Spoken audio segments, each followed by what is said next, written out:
چنانچہ تحویل قبلہ پر یہودیوں نے اعتراضات کیے تھے نا، قبلہ کیوں بدل گیا؟ اعتراض کرنے کا مقصد مسلمانوں کو اسلام سے، نماز سے ہٹانا ہے، اور جو نماز سے ہٹاتا ہے وہ مسجدوں کو ویران کرتا ہے۔ اس لیے مشرکین سے مسجد کی ویرانی یوں ہوئی۔ ایسی حدیبیہ کے موقع پر 1500 صحابہ کو لے کر حضور گئے تھے اور طواف کرنا تھا، تو انہوں نے حدیبیہ میں حضور کو، صحابہ کو روک دیا۔ یہ بھی مسجد حرام کی ویرانی کا کام ہے۔ یہ کرنے والے مشرکین مکہ ہیں۔ اور تیتس رومی نے بیت المقدس کو برباد کیا تھا، مسجد اقصی جسے کہتے ہیں۔ تیتس رومی بادشاہ تھا عیسائی، اس نے حملہ کیا، مسجد اقصی کو برباد کیا، قتل و غارت کیا۔ اس لیے اس نے بھی مسجد کی ویرانی کی۔ تو جناب عیسائیوں، تم بھی مسجدوں کی ویرانی کرنے والے ہو، تم حق پر کیسے ہو سکتے؟ سمجھ آئی؟ اللہ، یہودی ایک زمانے میں شام پہ چڑھ آئے تھے، اور بعض جاہلوں نے بیت المقدس کی بے حرمتی کی، بد امنی کی، نماز کا اہتمام ختم ہوا۔ یہ بیت المقدس کی ویرانی یہودیوں نے خود کی۔ تو لہذا یہود بھی اللہ کے ذکر سے مسجدوں میں روکنے والے بنے، عیسائی بھی اور مشرکین مکہ بھی۔ یہ تینوں گروہ جو کہتے ہو ہم حق پر، تم میں سے کوئی بھی حق پر نہیں ہو سکتا، تم بہت بڑے ظالم ہو۔ بس کون بڑا ظالم ہے؟ اس شخص سے جو روکے اللہ کی مسجد سے میں اللہ کے نام کا ذکر کیا جائے، وسعی فی خرابہا، اور کوشش کرے مسجد کے ویران کرنے میں۔ یہ وہ لوگ ہیں جن کے لیے لائق نہیں ہے کہ داخل ہو مسجد میں مگر ڈرتے ہوئے۔ اس آیت کے دو معنی ہیں۔ لائق نہیں ہے کیا معنی؟ ان کو چاہیے تھا مسجدوں میں اللہ کی عظمت ہیبت کے ساتھ داخل ہوتے، یہ جائے کہ مسجدوں میں چڑھ دوڑے، آگ لگا دی، ویران کر دیا، تباہی مچا دی۔ یہ مسجد کا حق تم نے کیا، تم کہتے ہو حق پر۔ ایک معنی یہ ہے کہ ان کو چاہیے تھا خوف کرتے ہوئے، اللہ سے ڈرتے ہوئے، ہیبت زدہ ہو کر مسجدوں میں داخل ہوتے ہوئے۔ سمجھائی؟ اور بولو۔ دوسرا معنی اس کا ایک اور بھی ہے کہ انہوں نے زیادتی کی مسلمانوں کے ساتھ، مسجد کے ساتھ۔ ایک وقت آئے گا اب تو ظلم کیا، مسجدوں میں داخل ہوتے ہوئے ڈریں گے مسلمانوں کی عظمت و ہیبت کی وجہ سے۔ دونوں معنوں میں فرق سمجھے ہو؟ لم يدخلوها الا خائفین۔ اس کا ایک معنی یہ ہے کہ ان کو مسجدوں میں ڈرتے ہوئے داخل ہونا چاہیے تھا، چہ جائے کہ ظلم کرتے ہوئے داخل ہوئے، بے ادبی کرتے ہوئے داخل ہوئے۔ دوسرا معنی کہ اب تو ان نے زیادتی کی، مسلمانوں کو روک دیا، لیکن ایک وقت آئے گا مسلمانوں کو اللہ کامیاب فرمائیں گے، اور یہ خوف زدہ، جان کے خوف سے ہیبت زدہ ہو کے داخل ہوں۔ چنانچہ اللہ نے مسلمانوں کو دے دی مسجد حرام۔ اولئک کہ یہ وہ لوگ ہیں نہیں ان کے لائق داخل و مسجد میں الا خائفین مگر ڈرتے ہوئے۔ ان کے لیے دنیا کے اندر خزي، رسوائی ہے۔ رسوائی کی دو شکلیں، تین شکلیں ہیں۔ قتل ہوں گے، چنانچہ یہودی میں نے عرض کیا تھا، بنو قریظہ، بنو نذیر کا ان کا قتل ہوئے، اور بنو قریظہ خاص طور پر 400 یہودیوں کو خندق میں کھڑا کر کے حضور نے قتل کیا۔ کتنے؟ 400 یہودی۔ یہ ذلت۔ دوسری ذلت گرفتاری، بنو قریظہ کے لوگوں کو گرفتار کیا۔ تیسری ذلت جلا وطنی مدینے سے نکالے گئے۔ ایک ذلت یہ بھی ہے کہ یہ جزیہ دیا کریں گے۔ چنانچہ جب بھی اسلامی ملک میں کوئی یہودی، ہندو، غیر مسلم ٹھہرتا ہے، وہ اسلامی حکومت کو جزیہ دیتے ہیں، اور جزیہ دینا ذلت ہے۔ ان یعطوا الجزیۃ عن ید وہم صاغرون، ذلیل ہو کے جزیہ دیں۔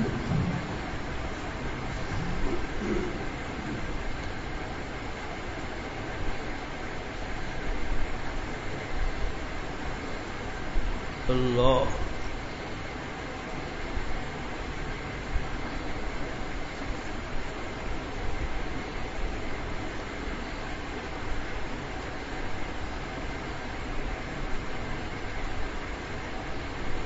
وَلِلَّهِ الْمَشْرِقُ وَالْمَغْرِبُ، مشرق مغرب سب اللہ کے لیے ہے.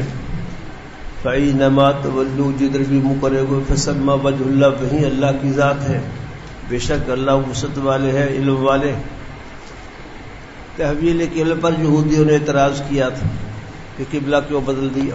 اس کا جواب ہے قبلہ بدلنے کا معنی جہت بدل گئی نا. تو یہ مشرق و جوانب جو بھی ہے سب اللہ ہے. اللہ مالک ہے، جس جانب کو چاہے حکم دے دے، جس جانب کو چاہے قبلہ بنا دے. اس لیے کسی کو اس پر اعتراض کرنے کا حق نہیں. جدھر بھی یہ منہ کریں گے مسلمان اللہ کے حکم سے فسمى وجه اللہ، وہاں اللہ ہے. بیت المقدس سے منہ تھا فسمى وجه اللہ، اب بیت اللہ منہ کرنے کا حکم ہو گیا فسمى وجه اللہ. اسی تحویل قبلہ پر عبد المومن اعتراض غلط ہے. ایک تفسیر اس آیت کی یہ ہے، 4 تفسیریں 4. نمبر 2، بعض مفسرین کے نزدیک اسے نفلی نماز مراد ہے، سواری پر جو پڑھی جاتی ہے.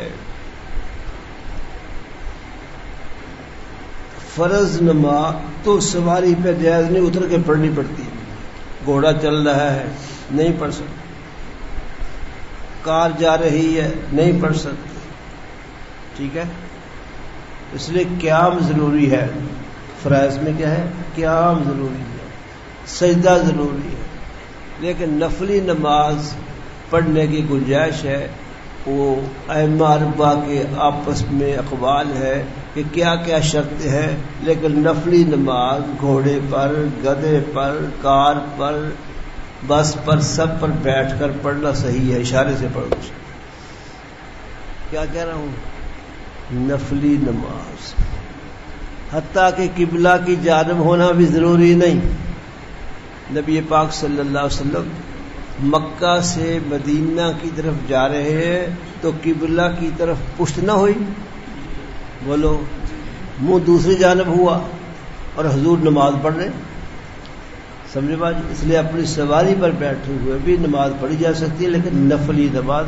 اس لیے کہا اس میں کوئی اشکال نہیں. فسمى وجه اللہ، جدھر بھی وہ صورت کر لیا نفلی نماز میں ادھر ہی اللہ ہے.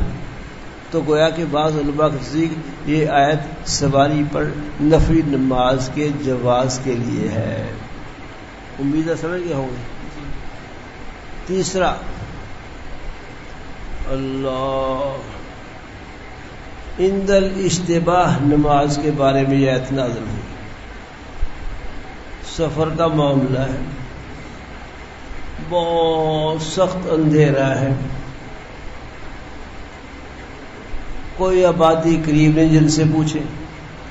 اندھیرا ہے، طوفان ہے، کوئی جانب قبلے کی معلوم نہیں ہو سکتی، ورنہ ستاروں سے بھی جانب معلوم ہو جایا کرتی ہے.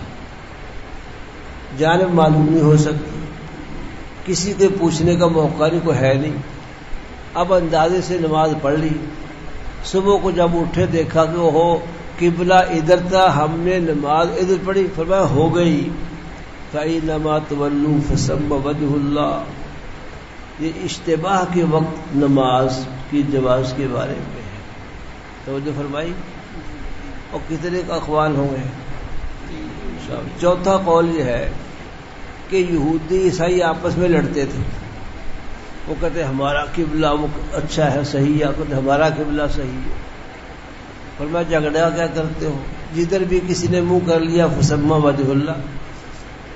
عیسائیوں اور یہودیوں کا اختلاف ختم کرنے کی بات فرمائی. یہودیوں کا قبلہ تو واضح ہے، بولو بیت المقدس، وہاں صخرہ ایک پتھر ہے، اس کی طرف منہ کر کے یہودی نماز پڑھتے ہیں. وہ لوگ بھی سن لیں جو سننے کا ارادہ نہیں کیے ہوئے، آنکھیں بند کر کے سو رہے، ان سے بھی درخواست سن لیں. ٹھیک ہے، درخواست ہی پیش کر سکتے. مطلب پنجابی جی کہتے ہیں شیراں دے منہ کہنے تو ہوتے. اور سمجھے اس کا مطلب؟ شیروں کو کون کچھ کہہ سکتا ہے؟ اسے درخواست ہی کر سکتے کہ جو سو رہے ہیں وہ بھی سن لیں، برائے مہربانی.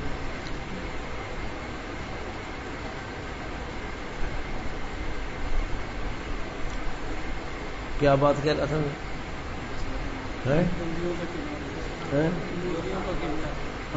ہاں یہودیوں کا قبلہ تو واضح ہے، بیت المقدس، مسجد اقصی، جس کی طرف 16 مہینے مسلمان بھی نماز پڑھتے رہے مدینہ شریف جانے کے بعد. سمجھے اس میں صخرہ ہے، پتھر ہے، اس کی طرف منہ کر کے نماز پڑھتے. باہر مسجد اقصی یہ قبلہ یہود کا ہے. عیسائیوں کا قبلہ کیا ہے؟ محسن لکھا ہے کہ نبی حضرت عیسیٰ علیہ السلام بھی اسی طرح منہ کر کے نماز پڑھتے تھے. گویا کہ سارے بنی اسرائیل کا قبلہ وہی ہے، خواہ وہ یہود ہو خواہ عیسائی ہو. عیسائی بھی بنی اسرائیل ہے، پتہ ہے نا. حضرت عیسیٰ حضرت یعقوب کی اولاد میں سے پیغمبر ہے نا. موسیٰ علیہ السلام بنی اسرائیل سارے. عیسیٰ علیہ السلام اپنے زمانے میں اسی کی طرح منہ کر کے نماز پڑھتے رہے، اور ان کی رفع عیسیٰ کے بعد عیسائی عالموں نے کہا کہ ہمیں حضرت نے حکم دیا تھا کہ تم جدھر مرضی منہ کر لینا، جس کو چاہے قبلہ بنا لے. تو انہوں نے جہت شرق کو قبلہ بنایا. کیا کہہ رہا ہوں؟ مشرق، جہاں سے سورج طلوع ہوتا ہے وہ جانب قبلہ ہے. بس نہیں سمجھے؟ جس ملک میں جہاں بھی ہے طلوع ہونے کی طرف منہ کرنا، طلوع ہونا مبارک ہے. طلوع ہونے سے ایک عالم روشن ہو جاتا ہے نہیں بھائی؟ اور سورج نکلنے کے بعد رات آ جاتی ہے نا.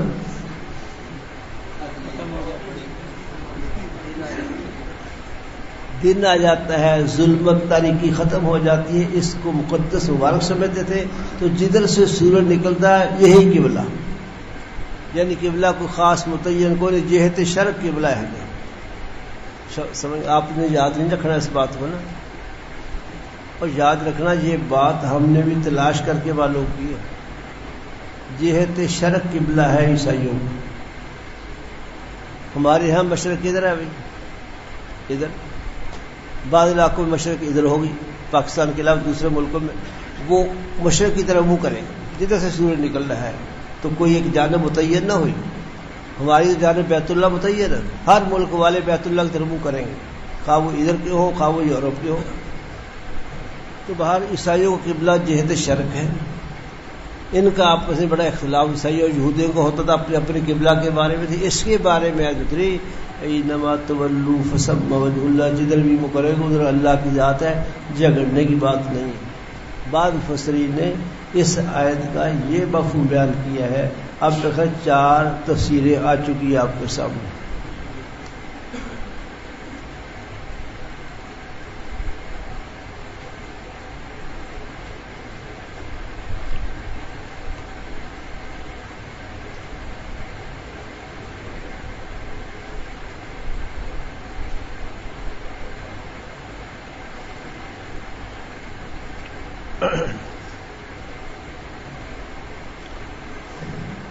وقالوا اتخذ اللہ ولدا،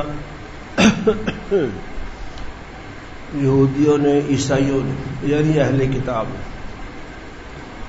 کہا کہ اللہ نے اولاد اختیار کی ہے. اور مشرکین مکہ نے بھی یہ بات کہی ہے کہ اللہ نے اولاد اختیار کی. یہودی کہتے تھے کہ گروہ کہ عزیر ابن اللہ، حضرت عزیر علیہ السلام اللہ کے بیٹے ہیں. عیسائی کہتے ہیں مسیح ابن اللہ، مسیح ابن مریم اللہ کے بیٹے ہیں.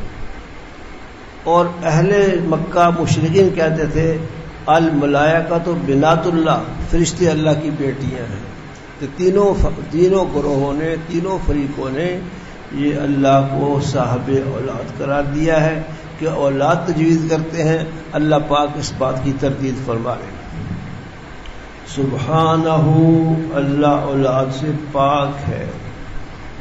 اولاد احتیاج کی وجہ سے ہے، پیار کرنے کو نہیں چاہتا ہے، پیارے پیارے بچے ہونے چاہیے، یہ بھی احتیاج ہے. بڑے ہوں گے کما کے لائیں گے، یہ بھی احتیاج ہے. بڑے ہوں گے لڑائیوں میں میرا ساتھ دیں گے میری اولاد، تو یہ بھی احتیاج ہے. اور اللہ میاں احتیاج سے پاک، سبحانہ، اس لیے اللہ پاک اولاد سے پاک ہے. بل لہ ما فی السماوات، بلکہ اللہ ہی کی ملکیت میں ہے جو آسمانوں میں زمین میں. اس بات کو سمجھ لو، جن جن کو تم اللہ کے بیٹے کہو گے وہ سارے اصل میں اللہ کے مملوک ہیں، اللہ ان کا مالک ہے، اور مملوکیت اور ابنیت میں منافات ہیں، اس بات کو سمجھ لو۔ جو ابن ہے مملوک نہیں ہو سکتا، اور جو مملوک ہے وہ ابن نہیں ہو سکتا۔ تم کہو گے آقا کی جو باندھی ہے اس بیڑ سے جو بچہ پیدا ہوتا ہے وہ آقا کا بیٹا ہے کہ نہیں؟ بولو بولو، لیکن جب بیٹا ہے تو مملوک نہیں، اس لیے کہ باندھی کے سے پیدا ہونے والا وہ سید کا آقا کا جو بیٹا ہے وہ مملوک نہیں ہے، اس کو بیچنا صحیح نہیں ہے، وہ حر ہے۔ نہیں سمجھ گئے؟ ایک ہی شخص مملوک بھی ہو اور اسی مالک کا بیٹا بھی ہو، ایسا نہیں ہو سکتا۔ تمام مخلوق جن کو تم اللہ کی اولاد کہتے ہو یہ اللہ کے مملوک ہیں، اور مملوک بیٹا نہیں ہو سکتا۔ ابنیت اور مملوکیت منافات ہے، اس لیے فرمایا بلکہ سارے مملوک ہیں آسمان و زمین میں جتنے ہیں اللہ کے، اس لیے اولاد نہیں ہو سکتی۔ سمجھ آئی؟ کل اللہ قانتون، یہ سارے محکوم ہیں، تابع ہیں۔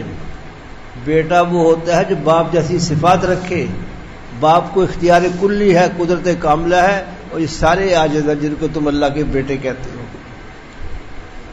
کل اللہ قانتون، سارے کے سارے اللہ کے تابع ہیں۔ قانتون تابع کا ترجمہ بھی کیا گیا، محکوم کا ترجمہ بھی کیا گیا، ایک ہی معنی ہے۔ بدیع السماوات والارض، وہ ایسی ذات ہے کہ نئے سرے سے آسمان و زمینوں کو پیدا کرنے والے، اور نئے سرے سمجھتے ہو، ایک ہے بنا کے گرا کے دوبارہ بنانا، مثال موجود، ایک ہے نئے سرے سے بنا۔ اللہ نے آسمان و زمینوں کو نئے سرے سے بنایا ہے، کسی نقشے کو دیکھ کے نہیں بنایا۔ اللہ کی اتنی بڑی طاقت ہے، بدیع السماوات والارض، اور اللہ کے جن کو تم اولاد کہتے ہو ان میں کوئی بھی اس شان کا نہیں ہے۔ سمجھائی؟ اللہ وَإِذَا قَضَىٰ أَمْرًا، اور ان کی شان یہ ہے جب فیصلہ کرتے کسی چیز کے بارے میں کہتے ہو جا، فیکون، بس ہو جاتی ہے۔ یہ طاقت فیکون یہ اللہ کی طاقت ہے۔ اللہ، سمجھ آ گئی؟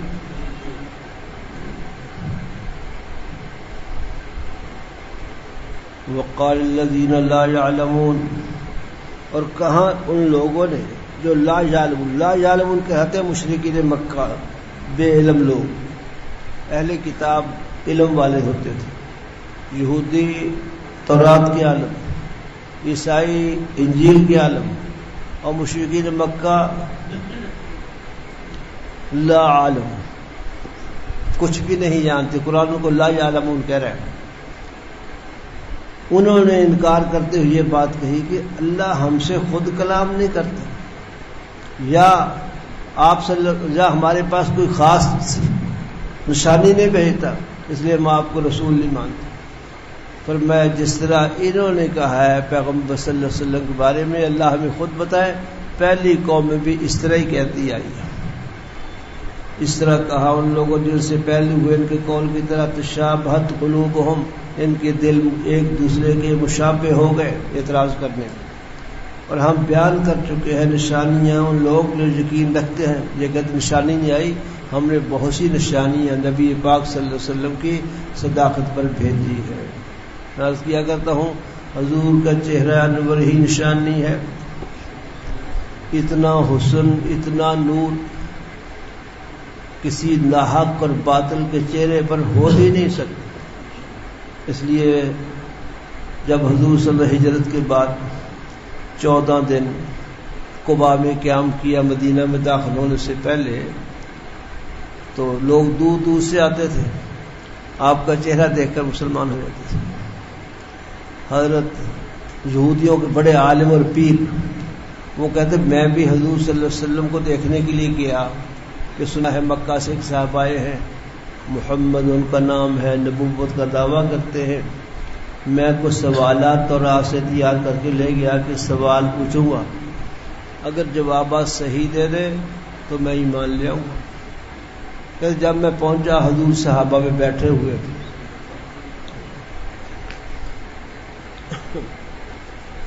جب میری پہلی نظر آپ کے چہرے پر پڑی میرے دل نے فیصلہ دے دیا کہ یہ چہرہ کسی سچے کا ہے، جھوٹے کا نہیں ہو سکتا، بغیر کسی سوال کے مسلمان کو۔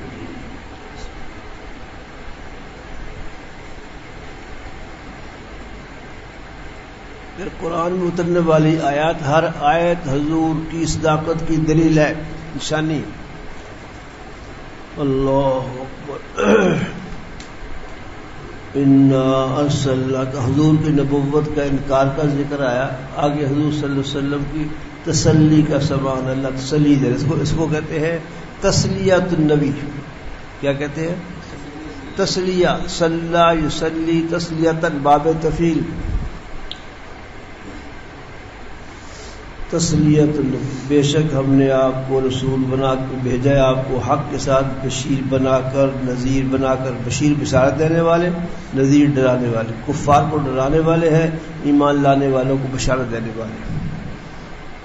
ولا تسألوا عن اصحاب الجحیم، آپ پریشان نہ ہو جہنم والوں کے بارے میں، آپ سے سوال نہیں ہوگا جہنم میں کیوں چلے گئے، اس لیے کہ آپ نے پیغام پہنچا دیا، آپ کا اتنا ہی کام ہے۔ ولن ترضى عنك اليهود، یہودی کبھی راضی نہیں ہوں گے آپ سے، نہ عیسائی، حتیٰ کہ آپ ان کے مذہب کی اتباع کریں۔ اور فرما دیا بے شک ہدایت اللہ کی وہی ہدایت ہے، اس لیے ان کے مذہب کی اتباع کے سوال ہی نہیں پیدا ہوتا۔ اگر آپ اتباع کریں ان کی خواہشات کی، بعد اس میں علم وحی کا آپ کے پاس آ چکا، تو اللہ سے بچانے والی کوئی کارساز ذات نہیں ہوگی اور کوئی مددگار نہیں ہوگا، اس لیے آپ وحی کی اتباع فرمائیں۔ اللہ اکبر۔ الذین آتیناہم الکتاب، اب تک معاندین اہل کتاب کا ذکر تھا، آگے منصفین اہل کتاب کا ذکر ہے۔ اور معاندین جو ضد کی وجہ سے مانتے نہیں، منصفین جو حق سمجھ کے انصاف کرتے ہیں اور قبول کر لیتے ہیں۔ معاندین اہل کتاب کے بعد منصفین اہل کتاب کا تذکرہ، وہ لوگ جن کو ہم نے کتاب دی تلاوت کرتے ہیں، اس کتاب کی تلاوت کرنے کا حق ہے۔ کیا حق ہے؟ جو لکھا ہے اس کو مانا بھی جائے۔ تورات میں حضور کی نبوت لکھی ہے، حضور کو رسول لکھا ہے، مانا بھی جائے۔ یہ وہ لوگ ہیں جو ایمان رکھتے ہیں اس کتاب پر، اور جو کفر کرے اس بات کتاب سے، فاولئک هم الخاسرون، یہ لوگ نقصان اٹھانے والے جو نبوت کا انکار کرے۔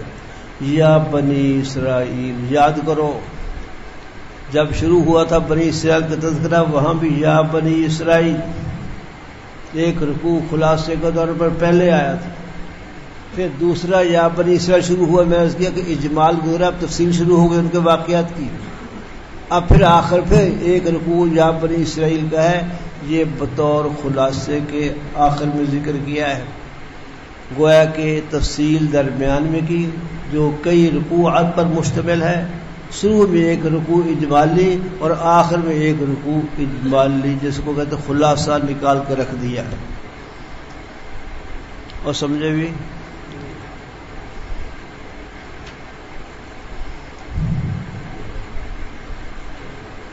اجمل نیند تو نہیں بیٹھے آ رہی؟ نیند تھوڑی سی صحت کا اظہار ہوتا ہے۔ اے بنی اسرائیل، یاد کرو میری نعمت کو جو میں نے تم پر کی، اور تحقیق میں نے تم کو فضیلت دی ہے جہان والوں پر، ڈرو اس دن سے جس میں کوئی نفس کسی نفس کے کام نہ آئے گا، نہ اس سے کوئی بدلہ قبول کیا جائے گا، نہ کوئی شفاعت نفع مند ہوگی، نہ وہ مدد کیے جائے گا۔ یہاں تک خباثت یہود کا تذکرہ ہوا۔ اللہ، یہود کو تحویل قبلہ پر اعتراض تھا، اس کا پہلے اجمالی جواب آ چکا،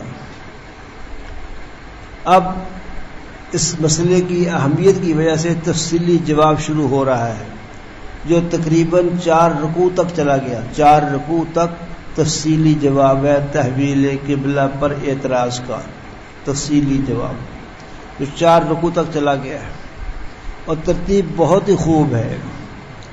پہلے بانی کعبہ کی فضیلت ہے، پھر کعبہ کی فضیلت ہے، پھر قبلہ، کعبہ کا قبلہ بنایا جانا اس کا ذکر ہے حاکمانہ انداز سے، پھر اس کا ذکر ہے حکیمانہ انداز سے کہ قبلہ بیت اللہ کیوں بنایا گیا، بیت المقدس کیوں چھوڑا گیا۔ ترتیب سمجھے ہو؟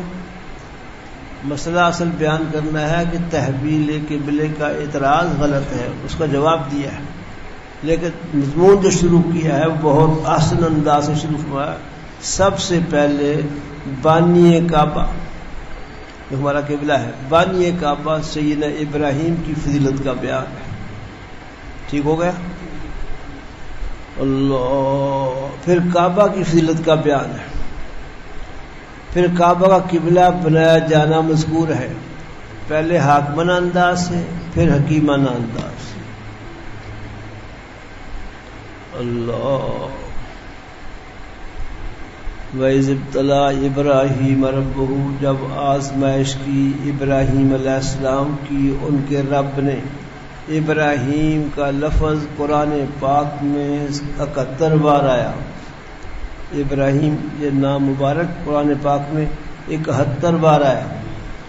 وہ 71 سمجھتے ہو؟ 60 اور 1 بڑی ریاضی بڑی ہائی ہے۔ 71 بار آیا۔ حضرت ابراہیم علیہ السلام کی فضیلت بیان، بانی کعبہ اس طریقے لکھو، بانی کعبہ کی فضیلت یعنی ابراہیم علیہ السلام کی فضیلت۔ جب آزمایا ابراہیم کو اس کے رب نے بکلمات، چند کلمات کے ساتھ، فَأَتَمَّهُنَّ، حضرت ابراہیم نے ان کو پورا کر دکھایا، ان کلمات کو پورا کر دکھایا۔ وہ کلمات وہ کیا چیز تھی اس کے بارے میں مفسرین کے چند اقوال لکھو۔ نمبر 1 مناسک حج، حج کے احکام وغیرہ، مناسک حج۔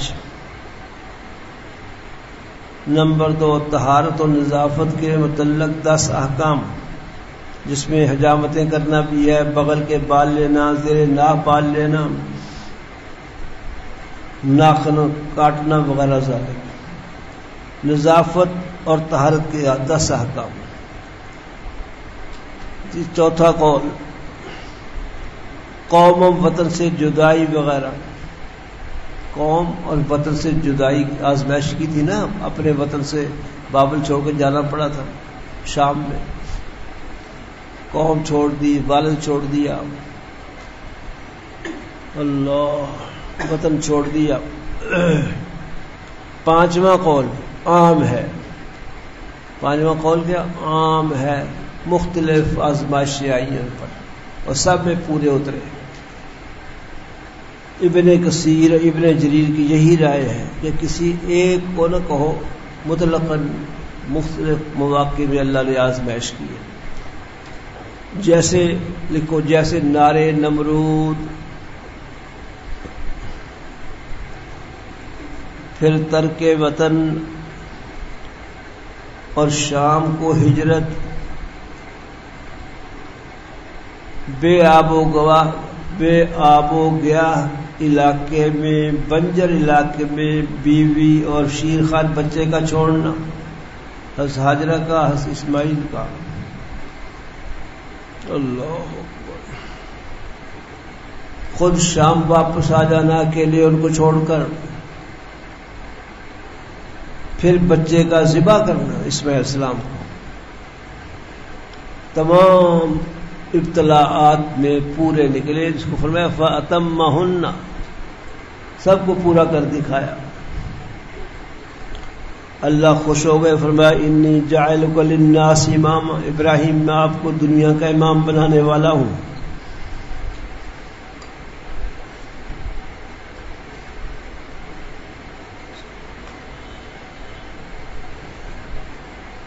عرض کیا اللہ میاں میری اولاد کو بھی، اور میں عام نہیں ہوگا، جو ظالم مشرک ہوں گے ان کو کچھ نہیں ملے گا۔ کہا وہ من ذریتی، اللہ میں میری اولاد کو بھی یعنی امام بناؤ۔ فرمایا اللہ ینال عہد الظالمین، مجھے امامت کا جو عہد میں کر رہا ہوں ظالموں کو نہیں پہنچے گا۔ ظالم کا نا مشرکین، آپ جو اولاد میں جو مشرکین ہیں ان کو یہ اعزاز نہیں مل سکتا۔ وَإِذْ جَعَلْنَا الْبَيْتَ مَثَابَةً لِلنَّاسِ، اس کے نیچے لکھو کعبہ کی فضیلت، پہلے تھے بانی کعبہ کی فضیلت، یہاں سے کعبہ کی فضیلت، بیت اللہ شریف کی۔ جبکہ ہم نے بیت اللہ کو لوگوں کی عبادت کی جگہ بنایا. مصابہ کا معنی معبد، عبادت کی جگہ. عبادت کی جگہ یہ معبد کا ترجمہ کیا ہستانوی نے.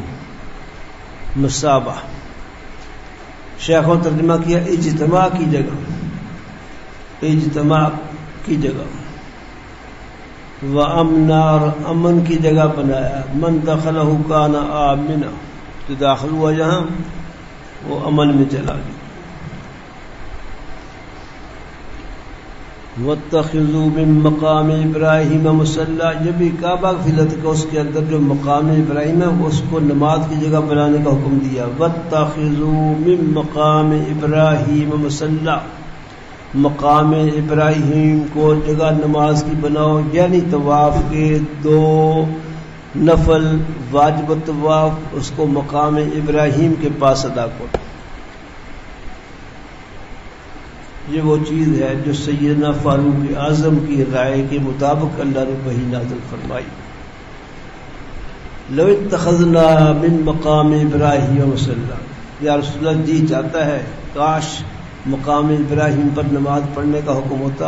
بالکل حضرت فاروق اعظم کے لفظوں میں وحی آئی، واتخذوا من مقام ابراہیم مصلی. ان کے لفظ پتہ کیا تھے؟ لو اتخذنا من مقام ابراہیم مصلی. یہ لفظ فاروق اعظم نے استعمال کیے، وہی بھی انہی لفظوں سے اتری ہے. یہ اس کو موافقات عمر کہتے ہیں، موافقات عمر میں شامل. یہ مقام ابراہیم کیا چیز ہے؟ پتھر ہے جس پر کھڑے ہو کر سیدنا ابراہیم نے بیت اللہ کی تعمیر کی تھی. اس پتھر میں حضرت ابراہیم کے پاؤں چبھے ہوئے دیکھا جا سکتا ہے. اب اس کو رکھ کر اس کے ارد گرد جو ہے وہ پیتل کا یا کسی دھات کی چیز چڑھائی ہوئی ہے، شیشہ لگایا ہوا ہے، شیشے میں سے دیکھ لیتے ہیں لوگ. سارے ہاتھ ڈالنا شروع کر دیں گے تو اصلحوری رحمۃ اللہ نے اس میں پانی ڈال کے بھی پیا ہے. پہلے زمانے میں کچھ گنجائشیں تھی، اب تو بند کر دی، لوگ گڑبڑ کرتے ہیں. تو وہاں نظر آ رہے ہیں اس طرح پاؤں لگے ہوئے نا پتھر میں، وہ پتھر رکھا ہوا ہے، اس کے ارد گرد شیشہ ہے اور بہت اتنی بلند مقام ابراہیم. اس کے پاس طواف کے نفل پڑھنا یہ مستحب ہے، ورنہ حرم کی حدود میں کہیں نفل پڑھ لو طواف کے جائز ہے. اس کے پاس پڑھو تو بھی ہو جائیں گے، مسجد حرام میں کہیں پڑھو تو بھی ہو جائیں گے، مسجد بار مکہ میں کہیں پڑھو ہو جائیں گے. حرم کی حدود کے اندر ہونی چاہیے. 8-9 میل تک چاروں طرف حرم کی حدود ہے. آئی سمجھ آئی؟ خاص مقام نہیں، حرم کی حدود میں کہیں بھی طواف کے نفل پڑھ جا سکتے ہیں. حرم کے باہر لکھا ہوا ہے انتہا الحرم، بدایت الحرم، نہایت الحرم اور بدایت الحرم. ستون اوپر اتنا بڑا، ایک طرف لکھا نہایت الحرم. جب ادھر سے آئیں گے تو نہایت الحرم پڑھیں گے ہم کہ حرم ختم ہو رہا ہے، باہر نکل لگے ہو. جب ادھر سے جائیں گے تو وہ لکھا بدایت الحرم کہ یہاں سے حرم شروع ہو رہا ہے. اور سمجھ تو نہیں آ گیا کہیں؟ تو عرض کرنے کا مقصد کہ یہ مقام ابراہیم کے پاس نماز پڑھنا پتہ کیسے پڑھی جاتی ہے؟ اس طرح پڑھی جائے کہ مقام ابراہیم بھی سامنے ہو، بیت اللہ بھی سامنے ہو. کچھ سمجھے؟ اس کی نماز بیت اللہ کے علاوہ کسی اور جانے پڑھنا جائز ہے نا؟ نہیں ہوتی نماز. اس لیے بیت اللہ کی طرف منہ کرنا تو ضرور استقبال فرائض میں داخل، شرائط میں داخل ہے. اس لیے یہ مقام ابراہیم ہے. یوں کھڑے ہوں گے کہ اس کی طرف بھی منہ ہو اور بیت اللہ بھی ادھر ہو. اگر بیت اللہ ادھر ہے اور مقام ابراہیم اس طرف ہے، آپ ادھر کو منہ کریں گے نماز ہی نہیں ہوگی سرے سے. اور کہیں سمجھ آ تو نہیں گئی ہے؟ تھی کہہ دو آ ہی گئی، یعنی آنے نہیں چاہیے تھے.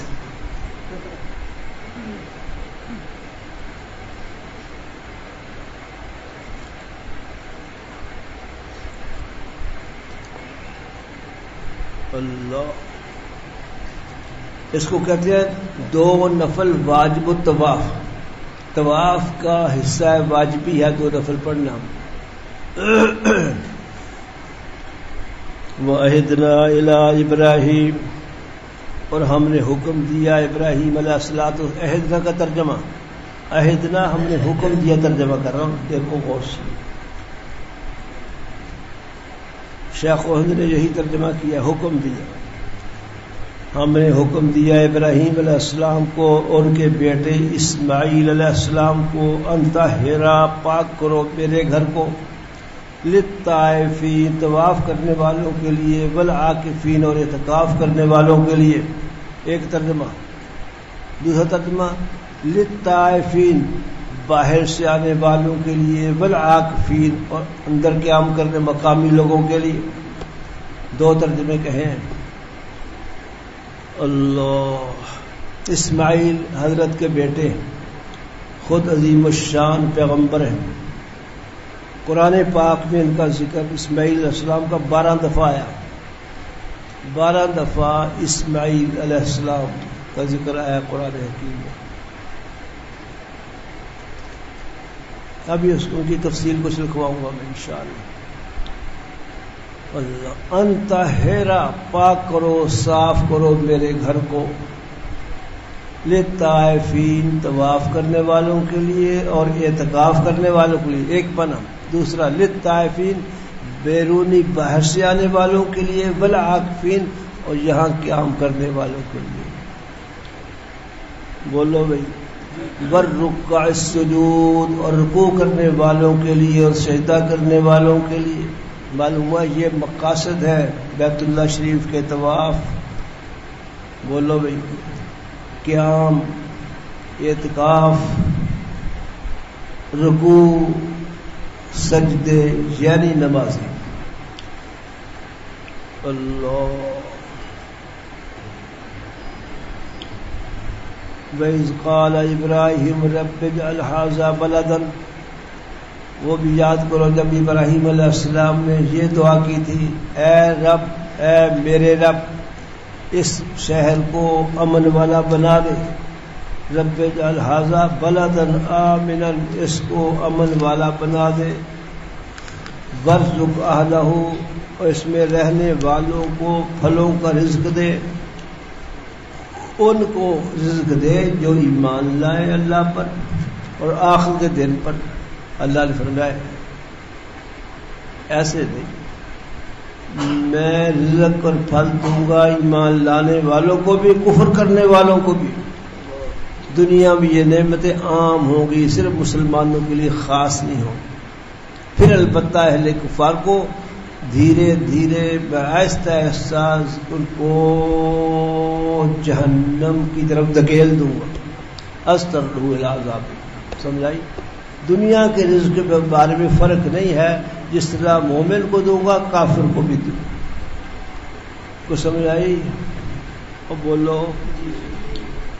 قال ومن کفر، اللہ نے فرمایا جس نے کفر کیا فامتعہ، اس کو بھی نفع پہنچاؤں گا دنیاوی رزق کا.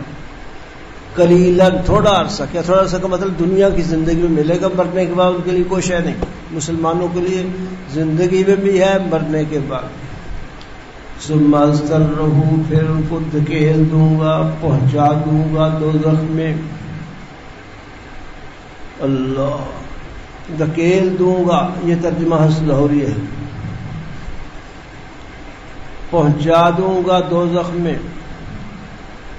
یہ حضرت تھانوی صاحب ترجمہ کرتے کشاں کشاں عذاب دوزخ میں پہنچا دوں گا. لکھو کشاں کشاں، آہستہ آہستہ. کشاں کشاں، کاف کراچی والا، شین شاں، جیسے شان لکھا ہے. کشاں کشاں آسان کر دی ہے کچی والوں کے لیے. کسی کچی والوں کو پریشان ہونے کی کوئی ضرورت نہیں. کچی والوں کا ہمیں بڑا لحاظ ہے، ہم پہ ترس آتا ہے. لیکن تم ایسی قابلیت ظاہر کرو کہ تم کم از کم پکی میں تو ہو جاؤ. استرہ کے 2 معنی، پہنچا دوں گا. کشا کشا پہنچا دوں گا دوزخ میں. حضرت تھانوی کا ترجمہ.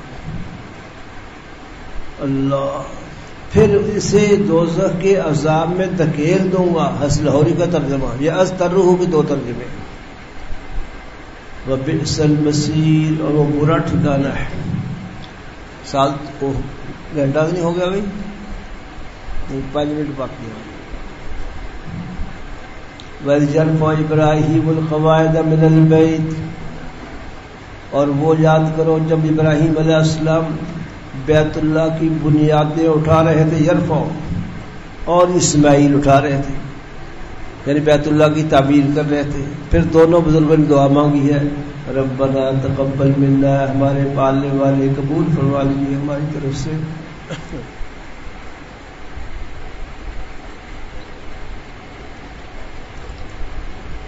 بے شک آپ سمیع العلیم ہیں.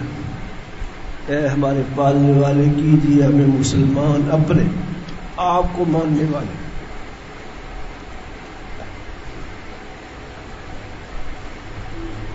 اور ہماری اولاد کو بھی امتن ایسی امت مسلمتن لک جو آپ کو ماننے والی ہو, آپ کے سامنے سر جھکانے والی.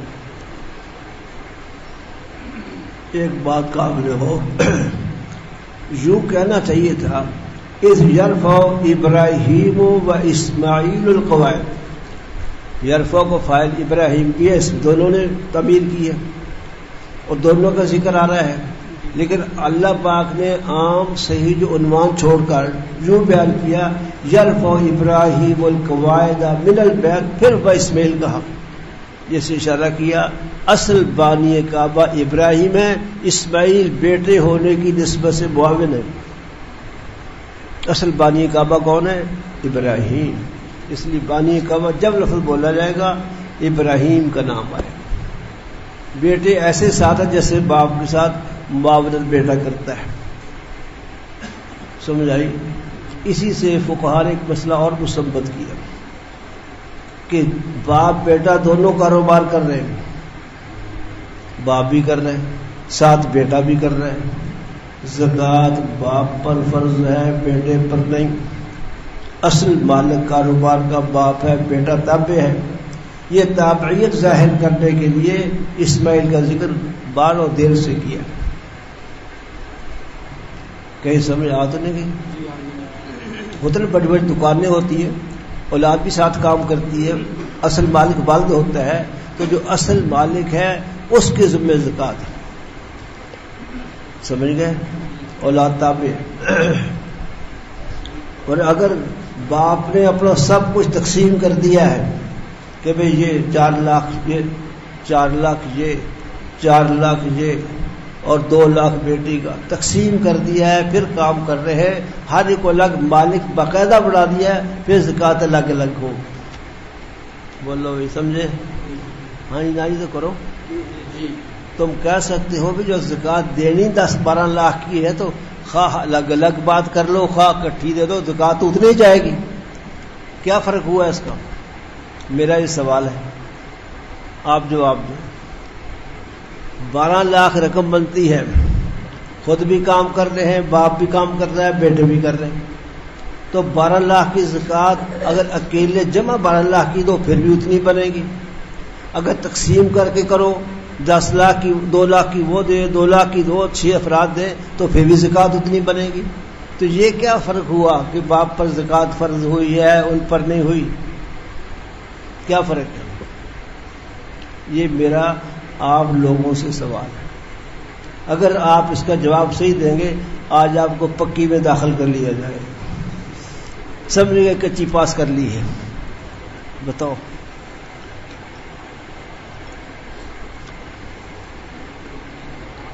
12 لاکھ کی زکوٰۃ دینی ہے, ہاں جی, جب میں اور 40 لاکھ کی زکوٰۃ دینی ہے تو 40 لاکھ کی زکوٰۃ 1 لاکھ بنتی ہے. 40 میں حصہ ہوتا ہے زکوٰۃ کا. اگر باپ کی ملکیت سمجھا جائے مال تو بھی 1 لاکھ بنے گا, بیٹوں میں تقسیم کر کے دو تو بھی 1 لاکھ بنے گا کل مجموعہ میں سے. تو کیا فرق ہو کہ باپ پر زکوٰۃ ہے یا اولاد پر زکوٰۃ نہیں؟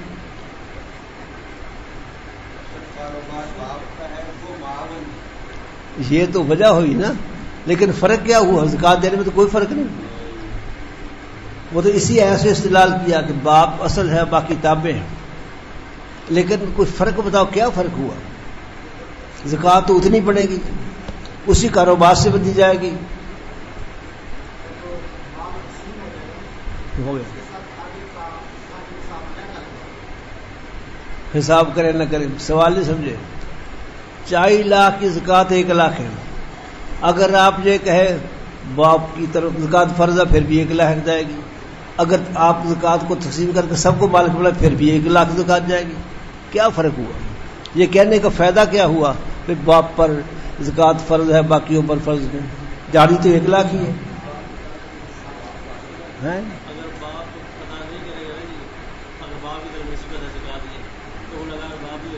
یہ کہہ رہے ہیں یہ بھی ایک بات ٹھیک ہے لیکن مکمل نہیں ہے، اس لیے ابھی پکی میں داخل ہونے قابل نہیں ہے.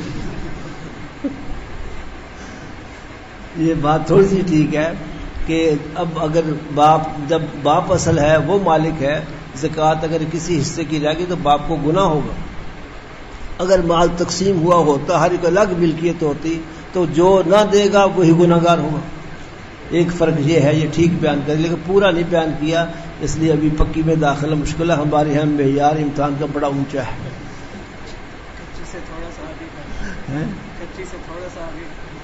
کہتے کچی تھوڑا سا آگے کرو. چلو آج کل کئی چیزیں نکلی ہوئی ہیں، پہلے کچی پکی ہوتا، آج کل پلے گروپ نرسری اور یہ ہم اس نرسری وغیرہ میں داخل کر لیتے ہیں.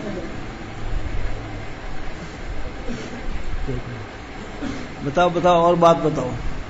ایک تو یہ بات صحیح کہی انہوں نے کہ اگر باپ پر زکوٰۃ فرض ہے، اس کا معنی اگر زکوٰۃ کی کوئی کمی رہ گئی تو گناہ گار باپ ہوگا، بیٹے نہیں ہوں.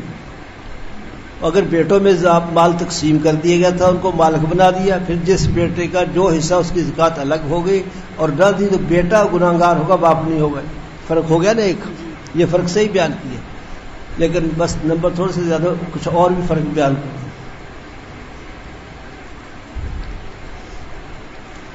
اس کہنے کا کیا فائدہ ہوگا کہ باپ پر فرض ہے اولاد پر فرض نہیں؟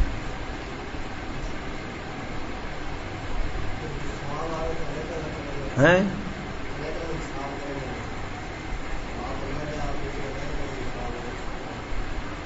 بات تو اب ٹھیک کر رہے لیکن پتہ نہیں آپ سمجھ کے کر رہے ہیں کہ ویسے ہی کر رہے ہیں. بات ٹھیک کر رہے ہیں. زکوٰۃ کی فرضیت میں نصاب ہے نا کہ اتنا مال ہو، ضروریات سے زائد تو زکوٰۃ فرض ہوتی ہے. ٹھیک ہے، اگر نصاب تھوڑا رقم تھوڑی ہے، سب پہ تقسیم کی جائے تو نصاب تک نہیں پہنچتی کسی کے نزدیک بھی. کسی کی ملکیت میں پورا نصاب نہیں آتا. تو اگر سب پر تقسیم سمجھی جائے، تملیغ کر دی جائے تو زکوٰۃ کسی پر فرض نہیں ہوگی. جب یہ کہیں کہ اس کا مالک صرف باپ ہی ہے تو پھر وہ ایک آدمی کے نصاب تک پہنچ جاتی ہے، اب زکوٰۃ فرض ہوگی. اس لیے دونوں مل کر پکی میں داخل ہو سکتے ہیں اور ایک آدمی داخل. جواب ان کا بھی صحیح ہے اور ان کا بھی صحیح ہے، لیکن آدھا آدھا جواب ہے، اس لیے ابھی پکی میں داخل ہونے کے قابل نہیں ہے.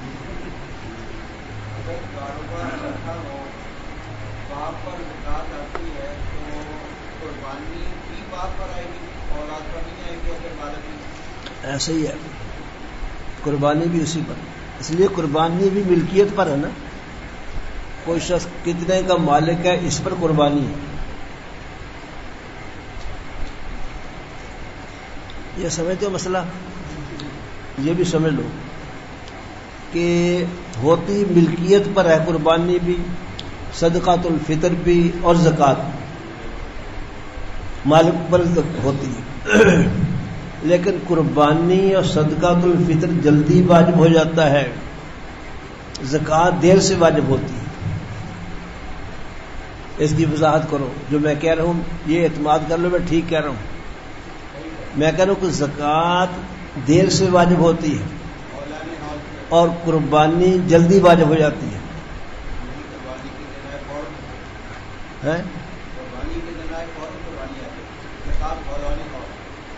یہ بھی آدھا جواب ہے، اس لیے پکی کے قابل آپ بھی نہیں.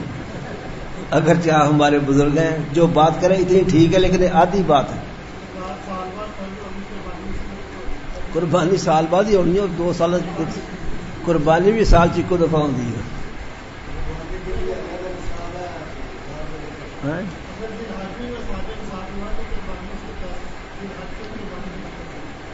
نہیں سمجھ آئی. اچھا وہ یہ جواب دے چکے. وہ ہولان ہول شرط ہے زکوٰۃ میں، قربانی میں نہیں. یہ جواب دے دیا انہوں نے. آپ بھی ٹھیک کر رہے ہیں.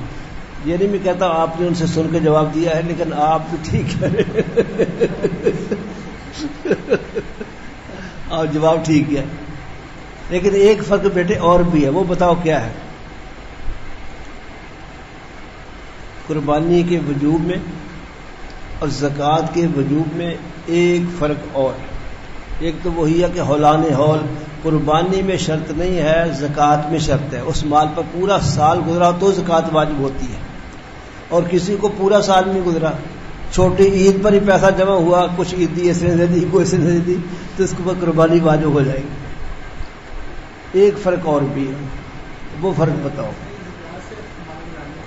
یہ دوسرا فرق یہ ہے، زکوٰۃ مال نامی پر ہے صرف، اور قربانی اور صدقۃ المال نامی نہ ہو تو بھی واجب ہو جاتا ہے.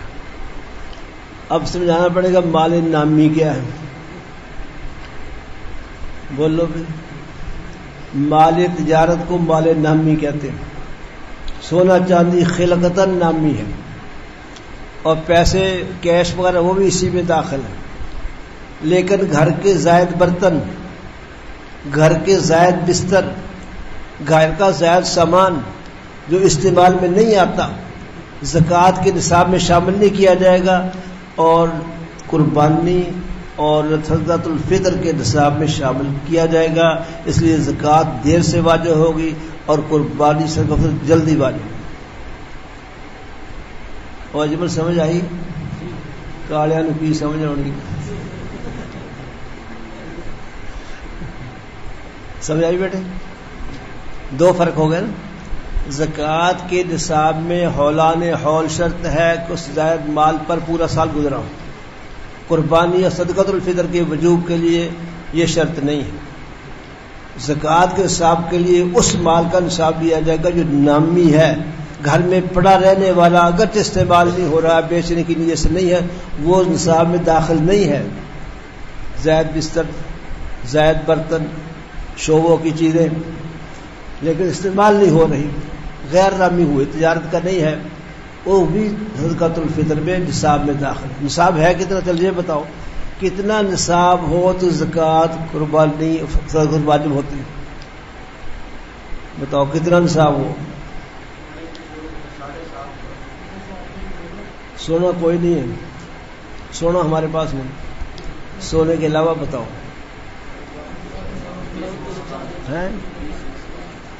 20 مسکال کا پتہ نہیں کتنے ہوتے ہیں، جن مرضی پوچھ رہا، کوئی پتہ نہیں مسکال کیا ہوتی ہے. 53 تولے چاندی، 53.5 تولے چاندی کی ملکیت ہو، خواہ وہ پیسے ہو، خواہ وہ چاندی ہو، اور خواہ وہ مال تجارت ہو. سمجھ گئے؟ 53.5 تولے چاندی کی مالیت نصاب زکوٰۃ اور نصاب قربانی فطر. چلو 52 تولے ٹھیک. بات سمجھ آئی؟ اور سمجھ آئی؟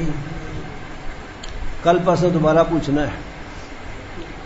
یہ حضرت ابراہیم علیہ السلام کی دعا ہے، دونوں کی دعا. وَأَرِنَا مَنَاسِكَنَا، اور دکھائیے ہمیں ہمارے حج کے مقامات.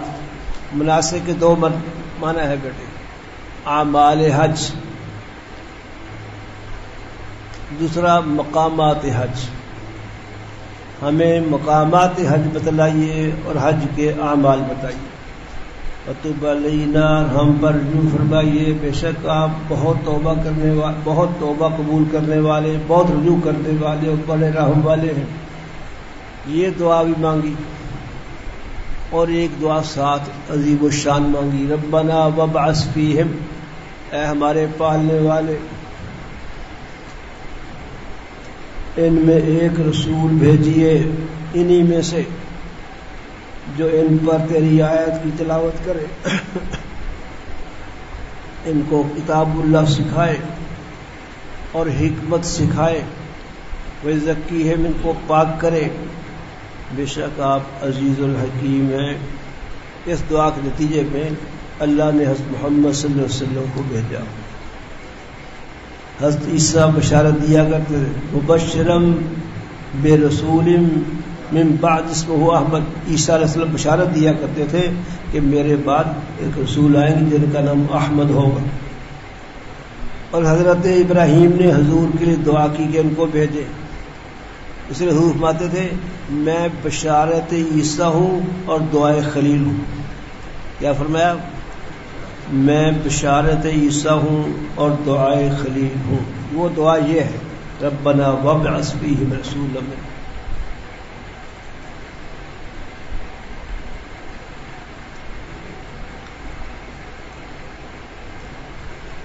یعلمہم الکتاب، تو واضح کتاب اللہ کا علم سکھائے۔ والحکمہ، حکمت کیا ہے؟ اس کے بارے میں مشہور قول ہے سنت۔ کتاب اللہ کا علم بھی سکھائے، سنت کا علم بھی سکھائے۔ اللہ، ویسے حکمت کے مصداق میں کئی قول ہیں، ایک یہی قول ہے سنت۔ حضرت حسن بصری اور قتادہ کا یہ قول ہے حکمت سے مراد سنت۔ دوسرا قول فہم قرآن، تیسرا قول احکام قضا، فیصلے کے احکام، چوتھا قول العلم والعمل، علم و عمل سے کہتے ہیں، چوتھا علم و عمل، العلم والعمل، پانچواں معانی و اسرار، معانی و اسرار قرآن،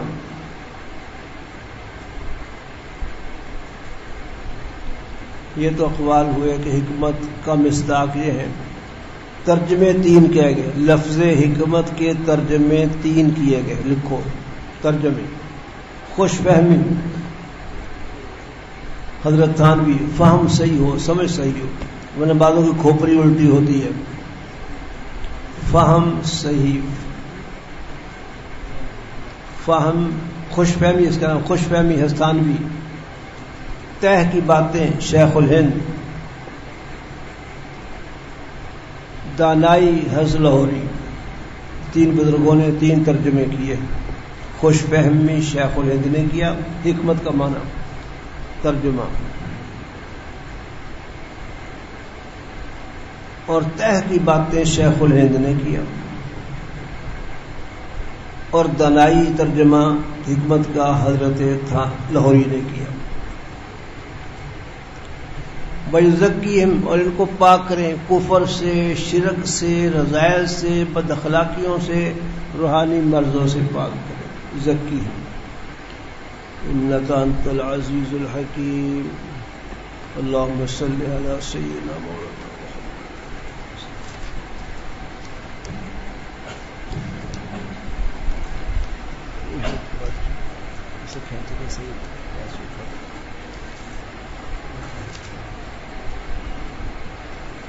یہ سوال لکھا جی، قطب الارشاد، ابدال، قطب الاقطاب، عارف باللہ کس کو کہتے ہیں؟ اللہ ہی بہتر جانتا ہے، اللہ جانے کون بشر ہے۔ اللہ،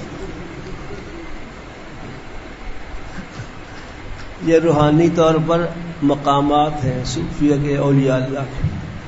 کچھ لوگ ان چیزوں کا انکار کرتے ہیں، لیکن فقہا نے بھی ان باتوں کو لکھا ہے، جو فقہا جامع ہے فقہ کے اور تصوف کے۔ علامہ شامی نے بھی یہ چیزیں لکھی ہیں۔ حضرت بہلوی رحمہ اللہ کتابیں بہت تفصیل ہے۔ قطب ارشاد خاص مقام ہے اللہ کی ہدایت اور دین کو پھیلانے والوں کا، ان کو خاص اللہ ملکہ دیتے ہیں روحانی بیان کا۔ ابدال ان سے چھوٹے ہوتے ہیں، اس کو عبدل لکھا ہے، الف چھوٹ گیا میرا خیال۔ قطب الاقطاب، بہت سے کتب ہوتے ہیں، ان کتبوں میں جو بڑا ہو تو قطب الاقطاب کہلاتا ہے۔ ایسے ان سے بڑا غوث ہوتا ہے، اور غوثوں میں بھی درجات ہوتے ہیں۔ اور اس امت کے سب سے بڑے غوث اعظم محبوب سبحانی سید شیخ عبد القادر جیلانی، عارف باللہ جس کو اللہ کی معرفت حاصل ہے، ذکر کرتے ہوئے، اہل حق کی صحبت اختیار کرتے ہوئے، محنت کرتے ہوئے، ریاضت کرتے ہوئے اللہ کی معرفت نصیب ہو جاتی ہے، ایسے شخص کو عارف باللہ کہتے ہیں۔ عام مسلمان 1000 رکعت نفل پڑھے، عارف باللہ 2 نفل پڑھے، اس کے 2 نفلوں کا ثواب عام مسلمان کے 1000 نفلوں سے زیادہ ہے، لکھا ہے کتابوں میں۔ توجہ فرمائی۔ حضرت حاجی امداد اللہ ماہر مکی رحمۃ اللہ سے کسی نے کہا حضرت یہ کیسے ہو سکتا ہے؟ اس نے 1000 نفل پڑھے ہیں اور یہ 2 نفل پڑھ کے اس سے زیادہ ثواب لے گیا۔ 1000 نفل، فرمایا میں تو یوں کہتا ہوں عارف باللہ کے 2 نفلوں کا ثواب غیر عارف کے 1,00,000 نفلوں سے زیادہ، اس لیے کہ اس نے نماز جاندار پڑھی ہے، معرفت الہیہ، محبت الہی نماز کی جان ہے، اور عام مسلمان نے نماز ایسی ہی پڑھی ہے۔ اور آپ کو پتہ ہے مردہ بکریاں 1,00,000 جمع کر لو، وہ ایک زندہ بکری کا مقابلہ نہیں کر سکتے۔ کیا خیال ہے؟ اس لیے عارف باللہ کی عبادت تھوڑی سی بھی ہو وہ بہت زیادہ اس کی قدر کی جاتی ہے۔